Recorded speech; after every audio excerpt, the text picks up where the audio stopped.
Hola a todos y a todas, hermanos y hermanas. Perdón, hoy vamos a seguir leyendo el libro de Ausencia de Felicidad, que es la historia de Helen Schucman, que es la escriba de Un Curso de Milagros, y este libro en concreto lo escribió Wapnick, compañero Wapnick, maestro. Y hoy vamos a empezar por la página 77. Eso sí, como siempre, si os parece bien, vamos a hacer nuestra habitual invocación de la página 30. Estoy aquí únicamente para ser útil. Estoy aquí en representación de aquel que me envió. No debo de preocuparme por lo que debo decir ni por lo que debo hacer, pues aquel que me envió me guiará.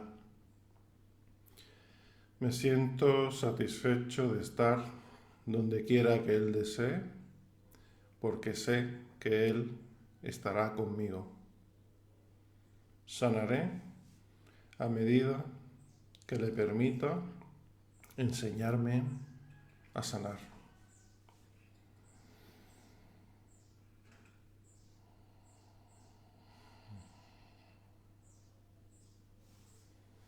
Muy bien.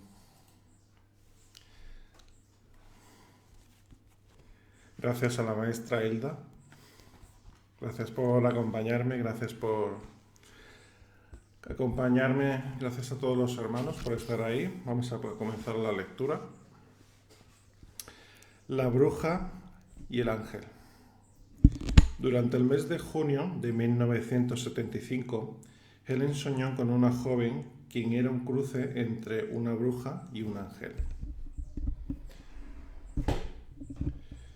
Como en los otros sueños, este refleja el conflicto interno de Helen, proyectado aquí sobre la figura de una mujer. Sin embargo, el sueño parece anticipar una resolución más favorable de este conflicto, al apuntar hacia una época en la que el juicio de Helen no estará contaminado y sus considerables dones serán utilizados más adecuadamente.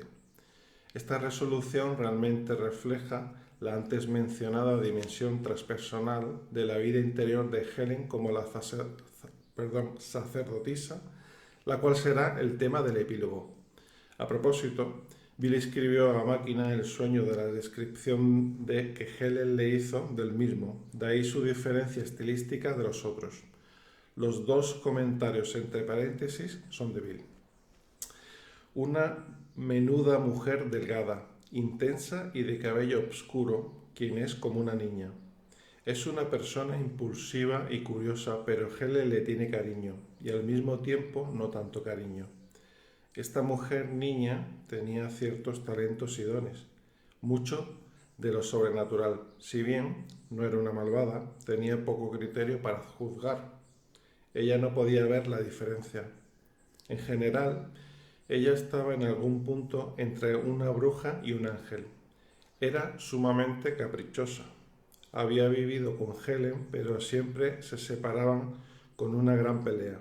Ahora no hay pelea alguna, sino que se han despedido como amigas. Esta vez era distinto, ya no era asequible. Además, algo sobre guardar una habitación para ella en el futuro. En el sueño, Helen reconocía que era esencial que ellas no tuvieran estas terribles peleas de nuevo. Antes de eso, ella había sido golpeada en la cabeza por Helen. Esta mañana, después de despertar Helen, seguía viendo la figura de la sacerdotisa. La interpretación del sueño muy clara para Helen. Cuando llegue el momento en que su criterio para juzgar sea lo suficientemente bueno, ella lo podrá utilizar con el propósito correcto. Entre paréntesis, interpretación del significado de guardar una habitación, entre comillas. Ahora su criterio está demasiado contaminado. Este es un final positivo, el cual abriga mucha más esperanza para el futuro. refleja el significado más profundo de la vida de Helen en términos de su identificación última con el ser sacerdotisa. El registrador. En 1945, Helen tuvo un sueño que en el nivel de la forma jamás podríamos entender completamente, pero en otro nivel refleja lo que yo siento que ha sido el centro de la vida de Helen. Se refiere particularmente al significado de que Helen haya estado en el mundo y presagia en el tiempo el instante decisivo cuando Helen sí hizo en verdad la elección correcta. El hecho de que este sueño anticipara la decisión futura de Helen de unirse a Bill fue lo que me condujo a ubicarlo fuera de la secuencia cronológica y al final de este capítulo. He aquí el sueño. Estoy de pie en un pequeño salón rectangular forrado de libros desde el piso hasta el techo. No hay ventanas, una sola puerta. Abierta detrás de mí, conduce hasta un corto y oscuro corredor que da acceso al oscuro interior de un edificio grande e indistinguible. En el centro del salón, un hombre alto e increíblemente anciano, evidentemente algún tipo de oficinista, está sentado en un taburete muy alto, sus enjutos hombros encorvados sobre un pequeño escritorio de superficie plana. Sus pies están enroscados alrededor de un peldaño justo debajo del asiento del taburete y sus huesudas rodillas se alzan casi hasta su barbilla. Está cuidadosamente haciendo pequeñas anotaciones con una pluma de ave de mango largo, en un libro mayor encuadernado de color gris. Sus débiles ojos, protegidos por una visera verde, miran miopemente de soslayo sus meticulosos números a través de espejuelos con cristales muy gruesos. Me introduzco cautelosamente en el salón. Carraspeo varias veces sin éxito alguno y finalmente puedo hablar. Perdóneme por molestarlo, señor. Comienzo muy respetuosamente. Sé que está muy ocupado, pero tengo un problema muy difícil en mi mente y he tenido la esperanza de que usted querría ayudarme. Entiendo que todo lo que es o ha sido alguna vez en el universo entero está registrado aquí. Así que sentí que este sería un lugar lógico a donde acudir. El oficinista se siente algo molesto por la intromisión. Continúa escribiendo y contesta distraídamente. Es cierto en verdad que estoy muy ocupado. Sin embargo, si me haces tu pregunta, trataré de contestarte. Pero esa es precisamente la dificultad, le digo con tristeza. Si solo supiese la pregunta, probablemente podría hallar la respuesta yo misma. Pero no tengo la más remota idea de cuál sea la pregunta. De hecho, ese es realmente el problema. Me temo que no puedo ayudarte entonces, dice el oficinista. La mayoría de las personas que vienen aquí saben lo que quieren preguntar. Tu problema me suena imposible e incluso un poco insensato. No sabría dónde o cómo buscarlo. No es fácil, lo sé, le digo disculpándome, pero pensé que tal vez podríamos tratar primero bajo la letra C de conocimiento. Si usted tiene la bondad de mostrarme dónde guarda el libro de la C, trataré de encontrar la pregunta por mí misma. Entre corchetes, este tal vez sea el presagio del uso que hace el curso de conocimiento como sinónimo de cielo. El conocimiento no se encuentra en un libro, dice el oficinista de un modo un tanto pedante. Extiende una mano deformada y amarillenta hacia el piso, busca torpemente al lado de su taburete y finalmente levanta un cilindro de cartón gris de aproximadamente medio metro de largo y unos 8 centímetros de diámetro. Los extremos están sellados con unos discos de cartón. Abre uno de los extremos a medida que habla. Yo guardo el conocimiento en esto, explica. Consta de un número infinito de diplomas de piel de oveja, enrollados uno dentro del otro. Sospecho que lo que buscas está en algún lugar en medio de esta cosa, pero tendrás que desprender los diplomas uno por uno para poder hallarlo. Puesto que el número de diplomas es infinito, es obvio que jamás podrías llegar al centro. Por lo tanto, lo mejor sería que ni te molestaras en comenzar. A medida que él habla, cruza por mi mente el retrato de un objeto pesado, en forma de huso de unos 8 centímetros de largo y 1 centímetro de ancho, parecido a una plomada de pescar. Oh sí, ahí es donde está, exclamo muy emocionada, pero no hay necesidad de que nos desvíen los diplomas. Todo lo que tenemos que hacer es sacudir el contenedor y lo que sea que esté en el centro del mismo saldrá con facilidad. El oficinista se disgusta con esto. Aparta el cilindro a distancia segura de mi ávida mano y dice, a modo de censura: no puedo permitir estos métodos de investigación no ortodoxos. No, lo siento mucho, pero el conocimiento no te ayudará. Él regresa el cilindro al piso y se aleja de mí con desaprobación. Yo me siento decepcionada y un poco castigada, pero después de una breve pausa decido tratar de nuevo. Quizá podríamos tratar bajo la I de información, sugiero, esperanzada. Información meramente da números telefónicos, dice el oficinista. No hay posibilidad de que eso pudiese ayudarte. O tal vez la P de procacidad. Pregunto, desesperada pero aún persistente. Permíteme recordarte, jovencita, que la investigación se realiza debidamente solo con una mente abierta y libre de prejuicios, dice el oficinista severamente. Tal palabra es indicativa de un prejuicio emocional muy fuerte. Este no tiene lugar en tu investigación. Lo siento mucho, digo en forma contrita, retrocediendo un poco.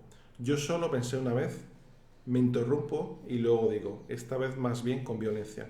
¿Cómo sería bajo la S de Salomé? Esta vez el oficinista está realmente enfadado.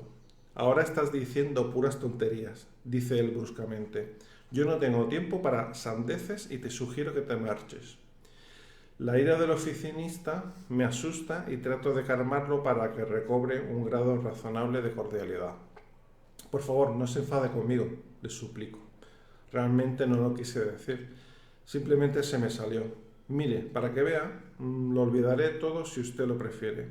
Quizás eso sea lo mejor, después de todo. Ciertamente sería más atinado, dice el oficinista secamente. Luego, al ver que todavía yo estaba muy renuente a irme, añade firmemente: bien, entonces, adiós. Me vuelvo obedecientemente hacia la puerta. El enojo del oficinista y la brusquedad con que me ha despachado me ha hecho sentir profundamente incómoda. Además, toda la entrevista ha sido terriblemente decepcionante. El oficinista no me ha ayudado. Además, ha puesto muy en claro que mi problema, que nunca le interesó mucho, ahora no le incumbe en absoluto. No hay una razón real para sospechar que él me ayudaría aun cuando quisiera hacerlo, y sin embargo persiste el sentimiento de que de algún modo él podría ayudarme enormemente si tan solo quisiera. Temo encolerizarlo más al no aceptar mi despedida, pero también estoy renuente a permitir que el asunto termine con una nota tan poco satisfactoria. Sigo rondando la puerta con inseguridad por un rato, cambiando de un pie al otro tristemente.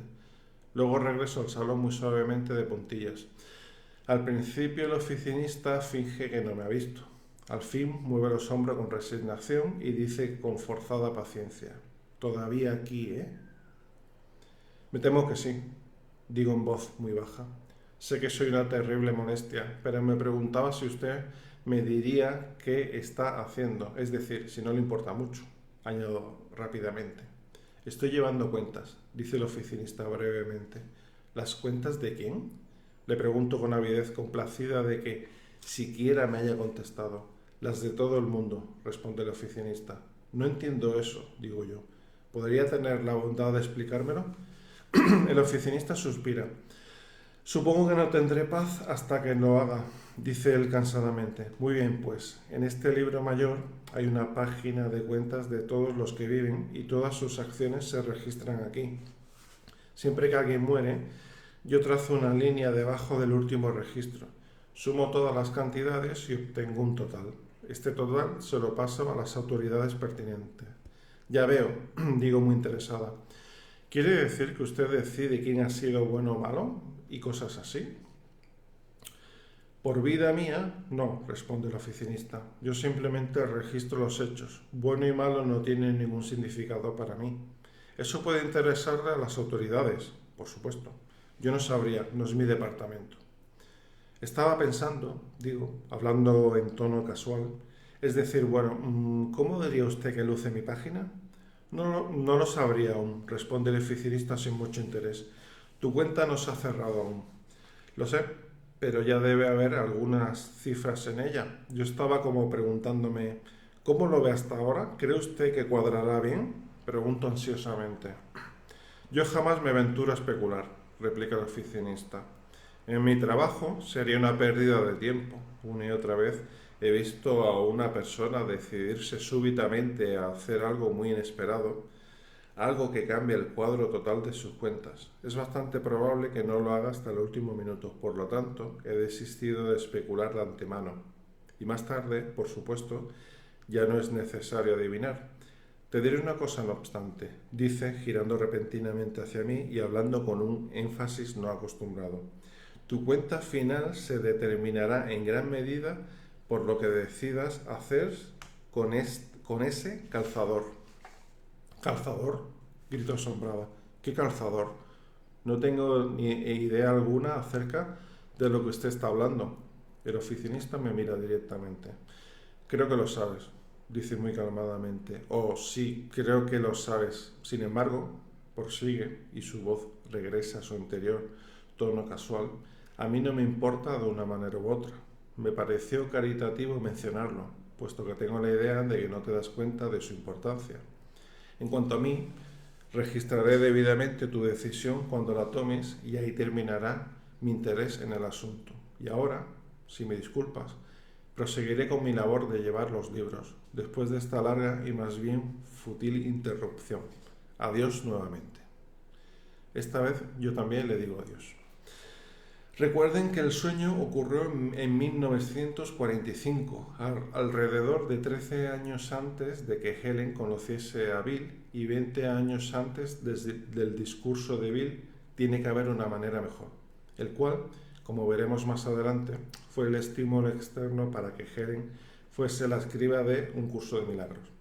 Si bien Helen, Bill y yo jamás pudimos descifrar el simbolismo del cazador, nos parecía como si de algún modo se refiriese a la decisión de Helen de unirse con Bill, así como, en otro nivel, a su decisión de no utilizar erróneamente su habilidad como escriba, que se expresaría en la visión Dios es, que se describe más adelante en el capítulo 5. Entre paréntesis, yo personalmente traté en vano de establecer conexiones entre el calzador y el rollo de pergamino en esta visión, para la cual exploré toda clase de asociaciones hebreas y otras también. Fin de paréntesis. Sin embargo, la cuenta final de Helen me pareció saldada, al fin, pues sus decisiones con respecto a Bill y a Un curso de milagros sí reconciliaron al final su cuenta con Jesús, quien pudo entonces traerla amorosamente a casa. Muy bien. Vamos ahora a leer el capítulo 4, En camino hacia un curso de milagros. Psicología, Centro Médico Presbiteriano de Columbia. Helen ingresó al programa doctoral en Psicología Clínica de la Facultad de Educación de la Universidad de Nueva York a principios de los años 50. Destacó en sus estudios y terminó como la primera de su clase.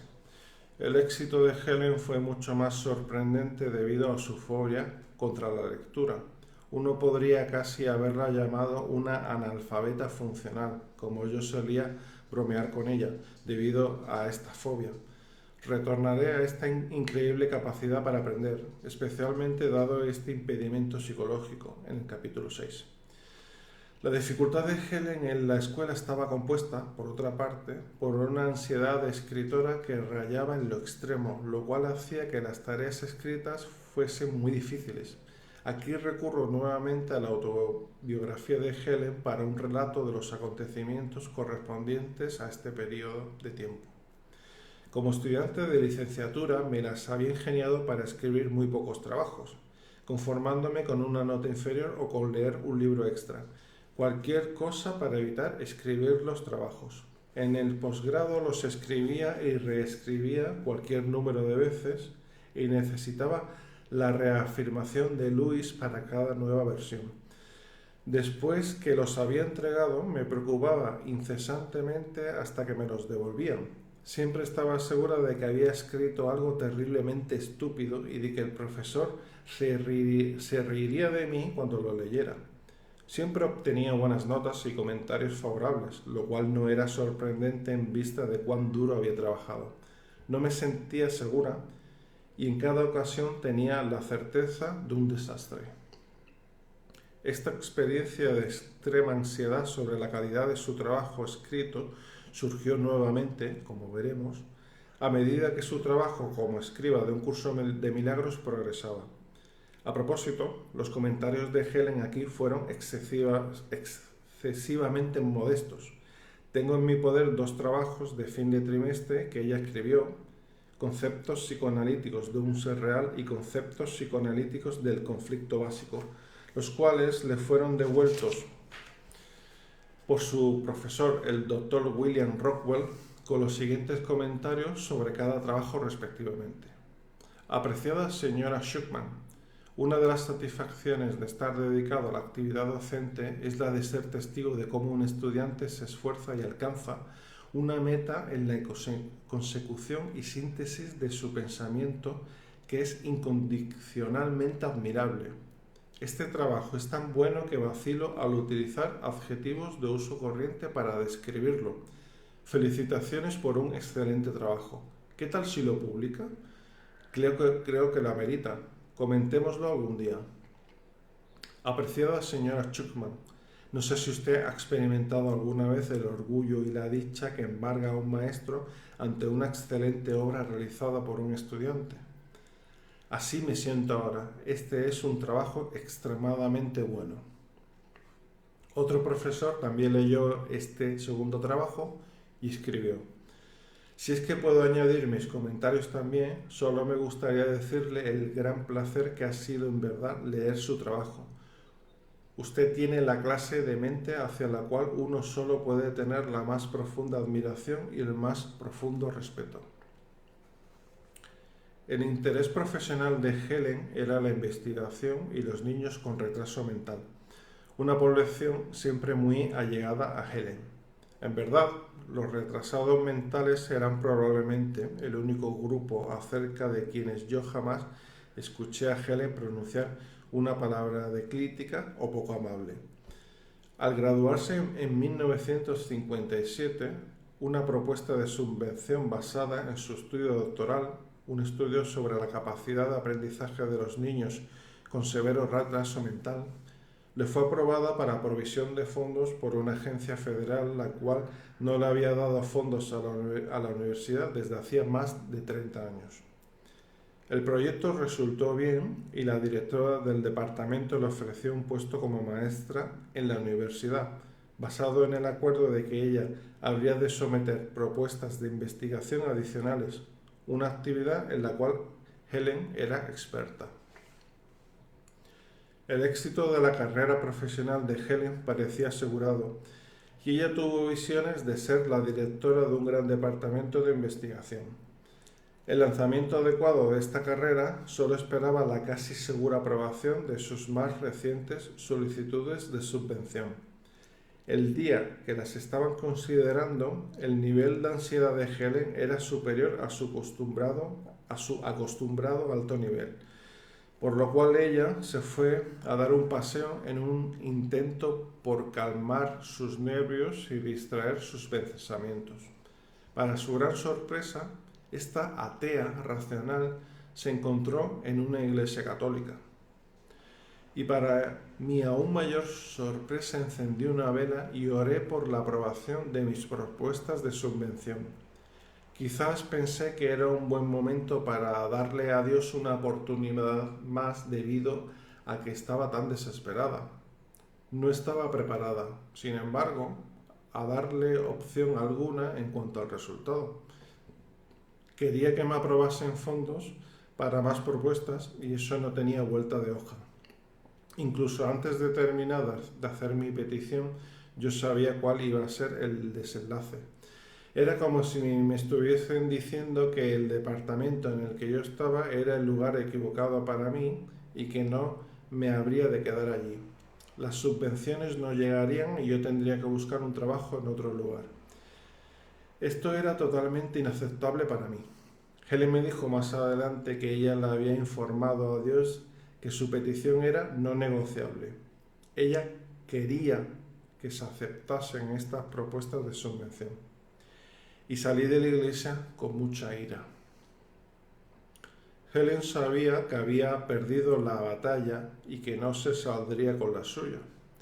Y ciertamente, cuando regresó a su casa aquella noche, se enteró de que las propuestas habían sido rechazadas y dejaban un hueco en su vida profesional que William Thetford y el Centro Médico Presbiteriano Columbia llenarían dentro de poco tiempo.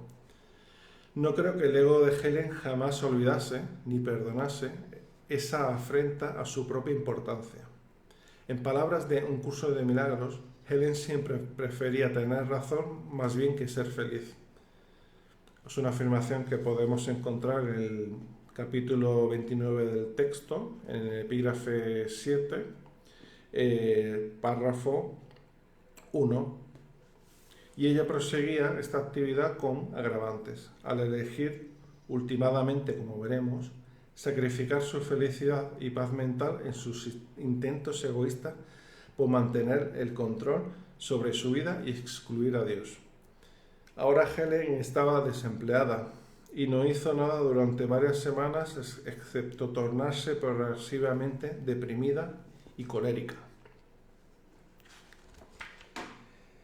Continuaba lamentándome de cuán desdichada me sentía sin un empleo, pero no hacía nada por encontrar uno.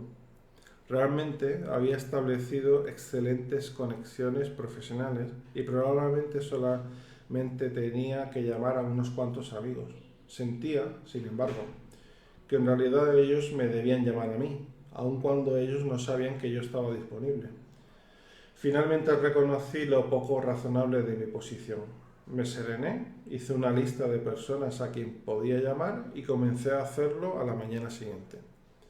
Había estado trabajando en un área altamente especializada y en la cual se necesitaban mucho personas con adiestramiento y experiencia.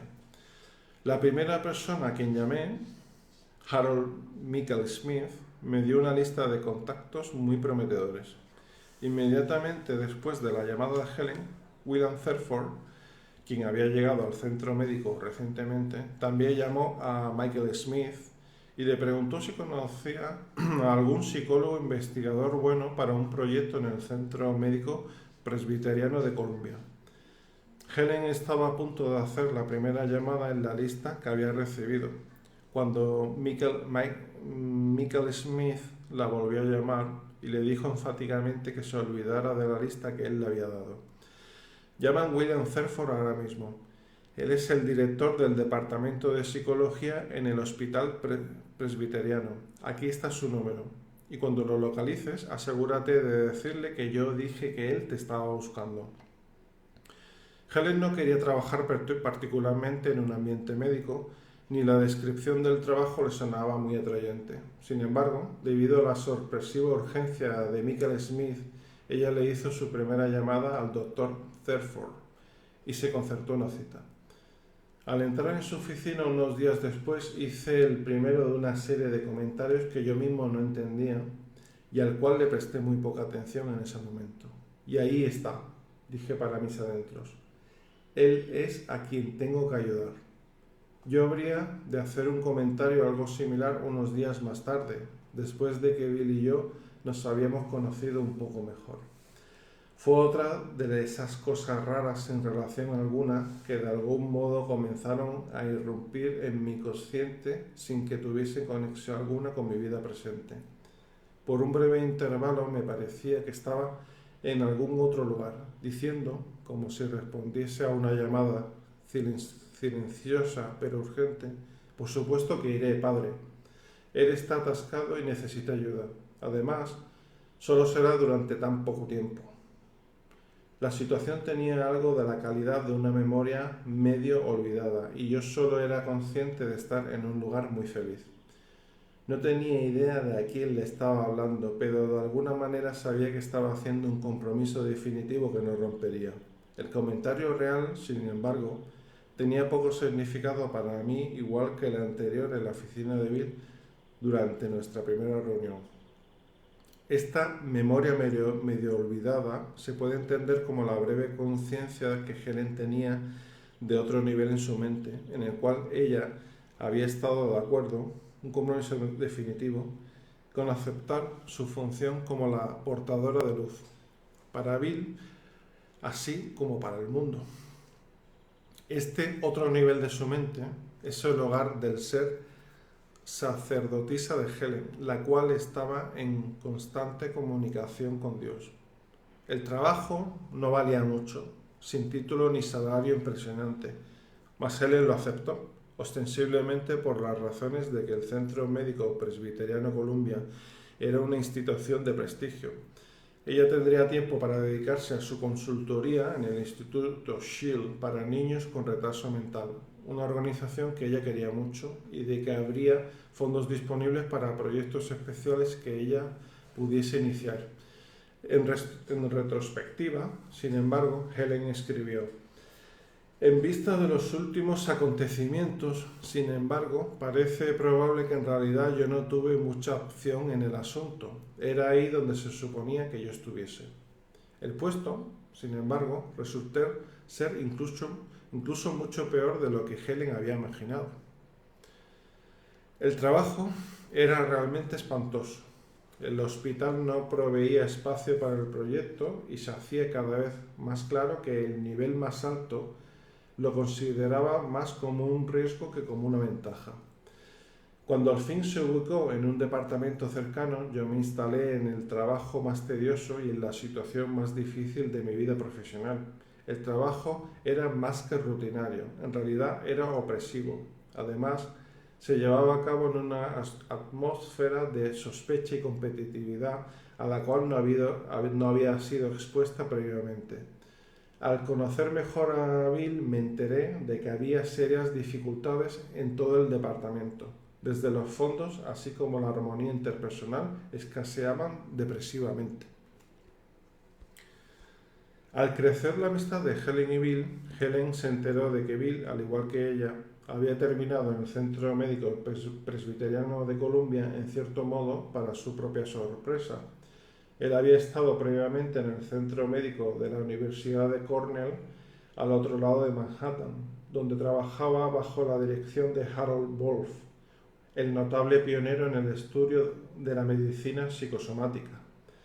En una reunión profesional, a Bill se le acercó un colega a quien él apenas conocía, quien insistió en que él metiera una solicitud para el puesto de director de un programa de formación predoctoral en psicología clínica, así como el de director del departamento de psicología en el Hospital Presbiteriano.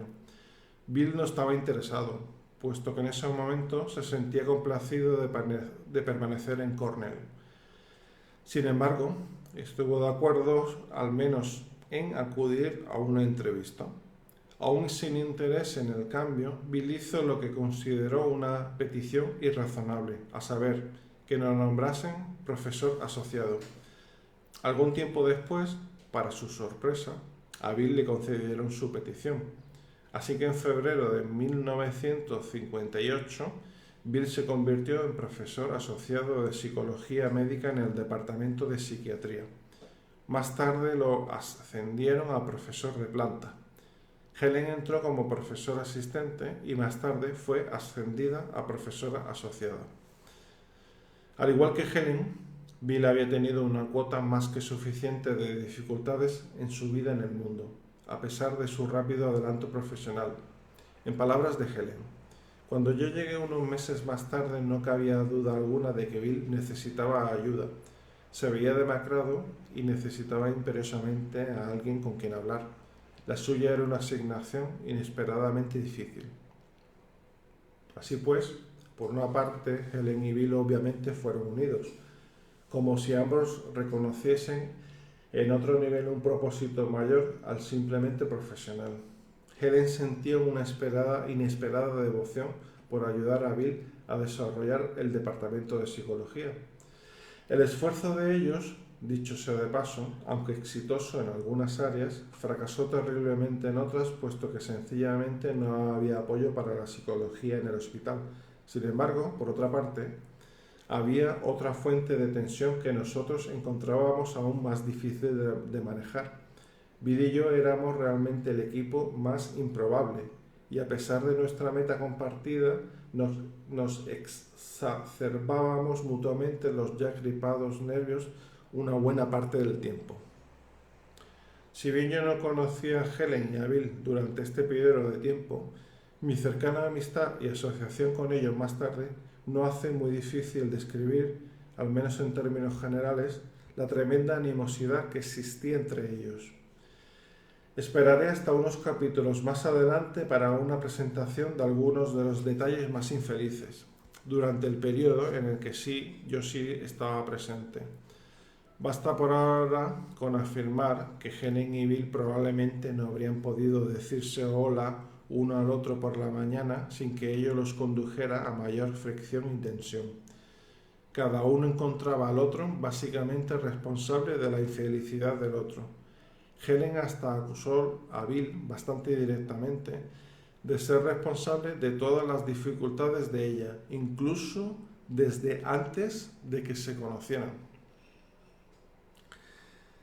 Así pues, casi desde el principio, su relación se caracterizaba por una hostilidad que existía, paradójicamente, en el contexto de una mutua confianza y apoyo que no encajaba en una explicación psicológica racional. En algún nivel, la naturaleza ambivalente de esta relación reflejaba el conflicto con Dios que estaba presente dentro de la misma Helen. Por otra parte, las dificultades propias que Helen y Bill tenían el uno con el otro reflejaban la animosidad y beligerancia que existía dentro de su departamento y entre este y otros departamentos del centro médico. Así pues, Helen y Bill experimentaban su situación global como un campo de batalla profesional, una guerra en la cual ambos eran activos cuando no ávidos participantes. Incluso en lo físico eran opuestos. Bill era como 13 años más joven que Helen. Helen tenía 49 años cuando ellos se conocieron. Bill tenía casi 36 años. Y es cerca de 30 centímetros más alto que Helen. Aún más dispares eran sus personalidades. Bill tendía a ser tranquilamente de hablar pausado, mientras que Helen era bastante asertiva y a veces solía ser abrasiva. La ira de Bill casi siempre era canalizada a través de medios pasivos, mientras que Helen era directa, cuando no fuertemente agresiva a veces. Solían discutir durante todo el día y luego por la noche solían pasar a menudo una hora más o menos al teléfono repasando sus mutuas ofensas, cada uno de ellos desesperadamente convencido de lo correcto que era su propia posición. Constantemente críticos el uno con el otro, sus discusiones parecían interminables. Sus diferencias de personalidad simplemente avivaban las llamas de su animosidad. Mientras Helen estaba tomando el curso, con frecuencia Jesús describía estas diferencias en términos de los respectivos usos de la negación y proyección por parte de Helen y Bill. Retomaremos a estos en su debida secuencia. Finalmente estaba la homosexualidad de Bill, aunque jamás particularmente activa sexualmente. En una carta a Bill, Helen una vez se refirió a él como asexual. La falta de interés sexual de Bill hacia ella era percibido por Helen como algo que frustraba eficazmente el deseo de ella de controlarlo sexualmente. Al principio Helen se había sentido atraída por Bill, quien posteriormente le preguntó retóricamente que con cuántos hombres por quienes ella se había sentido atraída estaba implicada en el presente.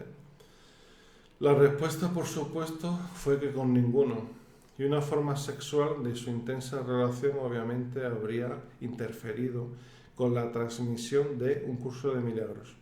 Helen, a propósito, a pesar de sentirse ocasionalmente atraída por otros hombres, permaneció fiel a Louis. Helen describía sus diferencias con Bill de esta manera. Bill había llevado una vida más bien difícil y cuando yo lo conocí estaba en un punto muy bajo en su vida personal, así como en sus asuntos profesionales.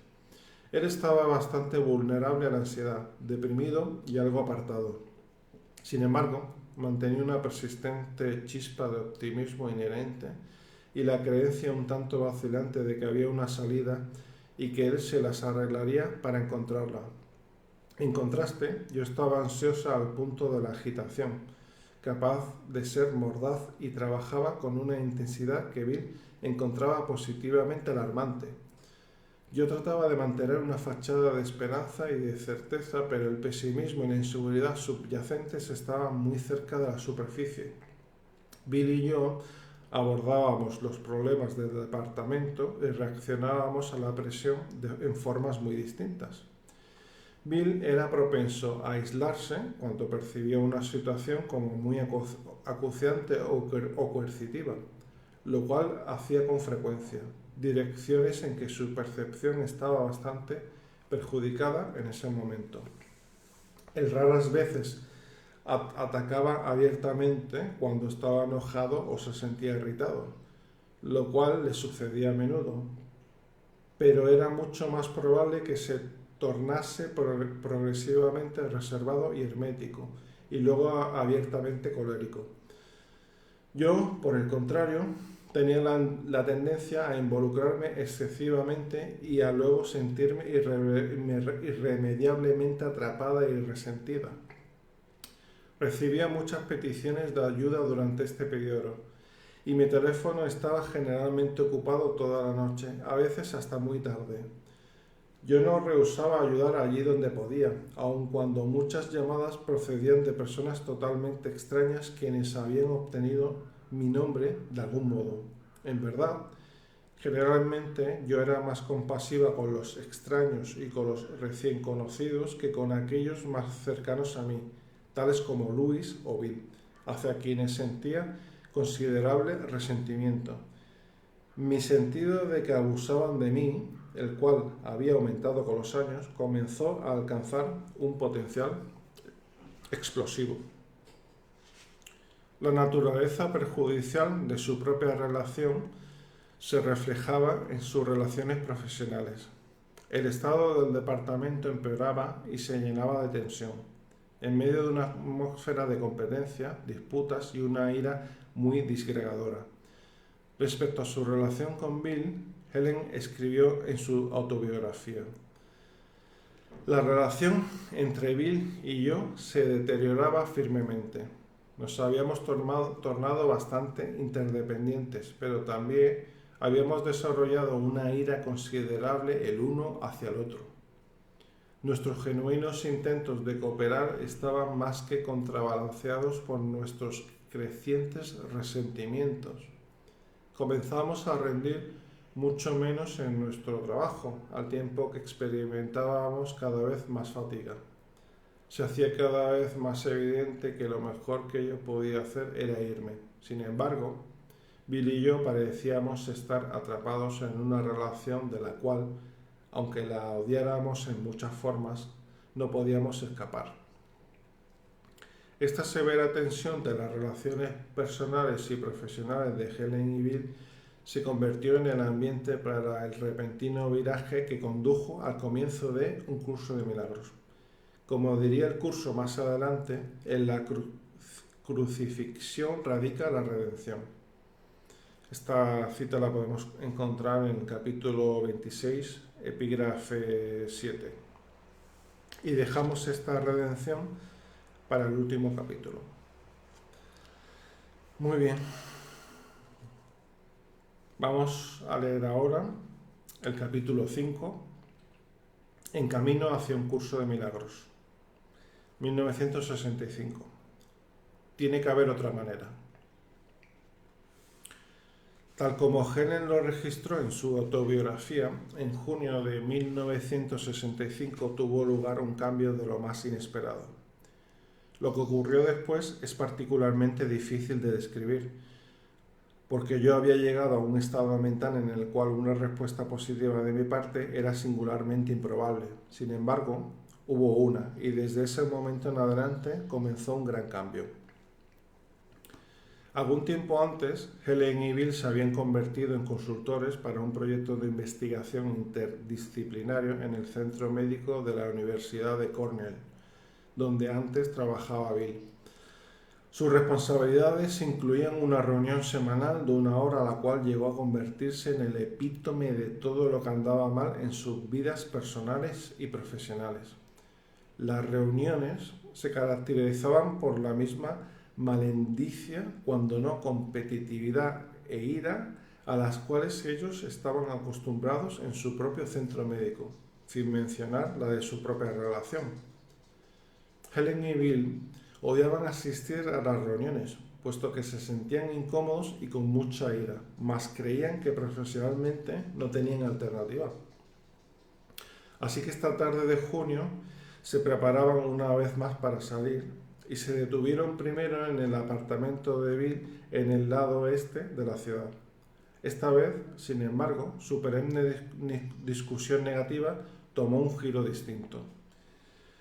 Bill tenía algo en mente, pero parecía bastante desconcertado y encontraba difícil abordar el tema.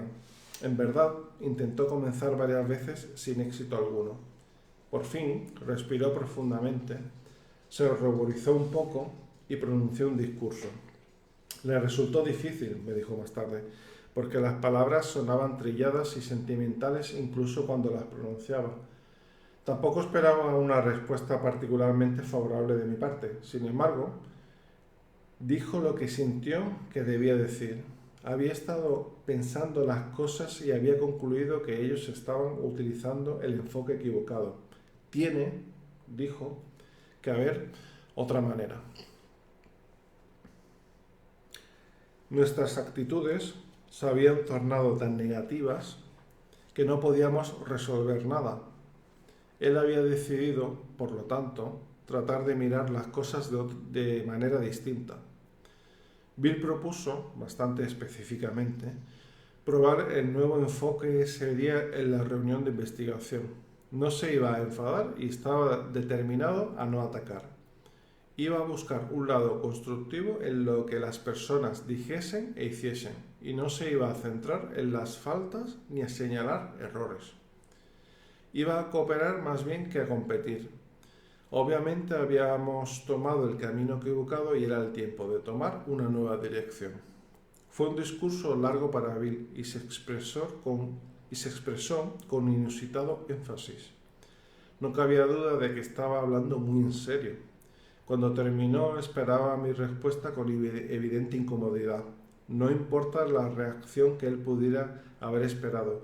Ciertamente no fue la que obtuvo. Yo me paré de pronto y le dije a Bill con genuina convicción que él tenía perfecta razón y que me uniría a él en este nuevo enfoque. Podría decirse verdaderamente que el nacimiento de un curso de milagros ocurrió aquella tarde de junio en el apartamento de Bill, en la unión de Helen y Bill para encontrar esa otra manera, un ejemplo de lo que el curso llamó posteriormente un instante santo. Se encuentra un radiante ejemplo de un milagro. El más santo de todos los lugares de la tierra es aquel donde un viejo odio se ha convertido en un amor presente. Los resultados no se evidenciaron inmediatamente, pero sin embargo, ciertos cambios internos y externos sí comenzaron a manifestarse. Ninguno de nosotros dos logró mucho en la reunión esa tarde, aunque ambos nos esforzamos. Ni puedo decir con veracidad que siquiera hayamos tenido éxito ahora, tantos años más tarde. Puedo decir, sin embargo, que hemos seguido tratando y que tampoco hemos fracasado totalmente. Muchas cosas inesperadas han sucedido desde entonces. Mencionaré algunos de los cambios más basados en hechos que se efectuaron primero, porque es comparativamente fácil de hablar de estas cosas. Las experiencias de otra índole, las internas, de las cuales ha habido un número considerable, resultarán más difíciles de describir. Muchas de las palabras que necesitaría para describirlas no se han inventado aún. Los hechos son sencillos. El clima total del departamento gradualmente cambiaba para bien. Bill trabajaba particularmente duro en esto, determinado a convertir las hostilidades en amistades al percibir las relaciones de manera distinta.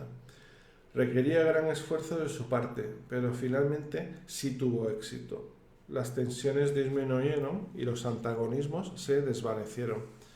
La gente no indicada se marchó, aunque en términos amigables, y los indicados llegaron casi de inmediato. Una nueva y segura posición se abrió para mí, aunque nuestros esfuerzos eran incongruentes a veces y a menudo medio desganados. Hay poca duda de que mostraban resultados. Con el tiempo el departamento funcionaba sin trabas, de manera relajada y eficiente. Mientras tanto, yo me sentí inclinada a retomar mis amistades anteriores, las cuales se habían roto por una u otra razón. En algunos casos esto resultaba muy difícil, especialmente cuando la ruptura había estado acompañada de una marcada hostilidad y yo había sentido que me habían tratado injustamente en el curso de la misma. En un caso vacilé durante más de un año, mas reconocía vagamente que estos pasos reparatorios eran esenciales. Parecían ser parte de un periodo de preparación obligatorio. A medida que la situación departamental mejoraba, Bill volvió su atención hacia el mejoramiento de sus propias relaciones sociales también. Ambos sentíamos que esto era crucial. En su mayor parte tuvimos éxito con estos intentos. Teníamos mayor dificultad con nuestra propia relación. Tratábamos de ser tolerantes y comprensivos el uno con el otro, especialmente desde que nos habíamos aventurado en un nuevo enfoque, el cual obviamente debía extenderse hasta nosotros mismos y el cual había probado que valía la pena. Sin embargo, aunque estábamos cada vez más dispuestos a reconocer nuestra impaciencia y falta de apreciación hacia el uno y el otro, y sí logramos progresos significativos en estos aspectos, continuábamos experimentando mutuos exabruptos de antagonismo, algunas veces por razones triviales y otras veces sin ninguna razón. Esto nos perturbaba mucho, pues ambos nos dábamos cuenta de que esto era un serio impedimento para la cooperación y el verdadero progreso, y de que tendríamos que superarlo. Como veremos más adelante, en cualquier clase de nivel observable, Helen y Bill jamás tuvieron éxito en sanar su propia relación. Si dijese cosa alguna, diría que, a excepción del periodo que comenzó ahora, su relación externa parecía empeorar con el tiempo. Concurrente con los cambios que Helen y Bill luchaban por aplicar conscientemente a sus relaciones, una serie de experiencias puramente internas comenzaron también para Helen. Era casi como si Helen hubiese estado esperando toda su vida que Bill pronunciase su discurso de «tiene que haber otra manera». Este pareció servir para actuar como un estímulo que desencadenará una larga serie de experiencias internas que se pueden categorizar variadamente como visiones, sueños, imaginación exaltada y de lo psíquico. Fue mientras tratábamos de poner en orden las cosas entre nosotros que comenzó otro tipo de experiencia. Parecía algo un poco más plausible si para introducir esto mencionase una característica mía, la cual he tenido desde que tengo memoria. Cuando cerraba los ojos a menudo solía ver cuadros mentales muy claros. Era tan parte de mi propia conciencia mental que pensé que le ocurría a todo el mundo. Los cuadros podrían ser de cualquier cosa: una mujer con un perro, árboles bajo la lluvia, la vitrina de una zapatería, un bizcocho de cumpleaños con las velas encendidas, un tramo de escaleras que descendían por el lado de un despeñadero. A veces podía reconocer que parte del cuadro se relacionaba con algo que había visto realmente, pero aún entonces había detalles que yo sabía que no habían estado ahí originalmente. La mayoría de los cuadros no parecían estar asociados con nada. Algunas otras imágenes las identificaba como mis propios cuadros imaginarios de cómo iba a lucir alguien a quien yo vería, o cómo se vería un lugar el cual yo iba a visitar. Los cuadros de esta clase rara vez resultaban adecuados, pero aún así surgían en mi mente en relación con las personas o los lugares que originalmente los suscitaban. Los cuadros eran particularmente definidos justo antes de que me quedase dormida, pero a menudo era consciente de imágenes visuales muy claras durante el día, aun cuando mis ojos estaban abiertos, mientras hablaba con alguien más y hasta cuando estaba sola. De hecho, los cuadros casi parecían representar las palabras o pensamientos como símbolos correspondientes a un nivel de conciencia diferente pero relacionado. Podían aparecer virtualmente en cualquier momento, no interrumpían o perturbaban siquiera mis actividades públicas en modo alguno. Era como si hubiese una actividad mental constante ocurriendo en el trasfondo que podría traerse al primer plano en el momento en el que yo eligiese notarlo.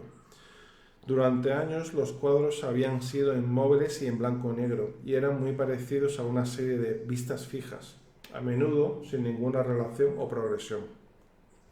A medida que nuestra aventura de cooperación continuaba, sin embargo, los cuadros empezaron a tomar color y movimiento, y poco después aparecían con frecuencia en secuencias significativas. Así, también mis sueños, los cuales continuaban con temas comenzados antes de que yo me durmiese o con imágenes de sueños de la noche anterior. Durante el periodo de 4 meses que precedió la escritura de Un curso de milagros, 3 líneas más o menos distintas y secuenciales de visiones e imágenes oníricas llegaron hasta la asombrada conciencia de Helen. Ella las observaba como si estuviese viendo una película y por lo tanto se experimentaba a sí misma más como una observadora que como una participante de esta experiencia. Esto era así incluso cuando ella, como era el caso a menudo, se contemplaba a sí misma.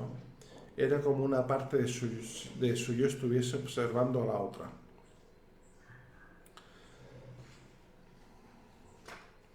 Tal vez podría llamársele a todas material de sueños, puesto que todas tenían lugar cuando mis ojos estaban cerrados, bien fuese por un breve lapso o mientras dormía. Partes de ellas me llegaban durante mis intentos de meditar, un proceso que Bill estaba convencido no sería de utilidad, pero el cual yo no entendía y encontraba vagamente atemorizante. Bill, sin embargo, estaba leyendo libros sobre el tema y yo oía sus ávidos relatos con alguna irritación.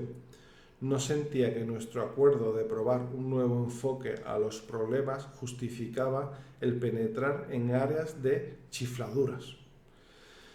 Yo había creído durante algún tiempo que la tolerancia es un prerequisito para la salud mental y que también tendía a evitar úlceras y a reducir la presión sanguínea. Sin embargo, las cosas como la percepción extrasensorial, los platillos voladores, los espíritus de otro mundo y el misticismo indio eran otra cosa. En cuanto al tema de Dios, me había convertido en una agnóstica inquieta. Por sobre una resistencia considerable, finalmente leí un poco sobre la meditación y bajo ninguna circunstancia me sentía optimista en cuanto a sus posibilidades. mas sentía que al cerrar los ojos unos minutos varias veces al día probablemente me sentiría descansada, cuanto menos, puesto que generalmente me sentía bastante tensa e inclinada a la hipertensión. Además, el entusiasmo de Bill me resultaba algo contagioso, así como agravante, y convinimos en probarlo por unos minutos juntos durante el día, y también en continuar separadamente por las mañanas cuando despertásemos y antes de acostarnos por la noche. Fue durante estos momentos que las primeras secuencias de cuadros comenzaron.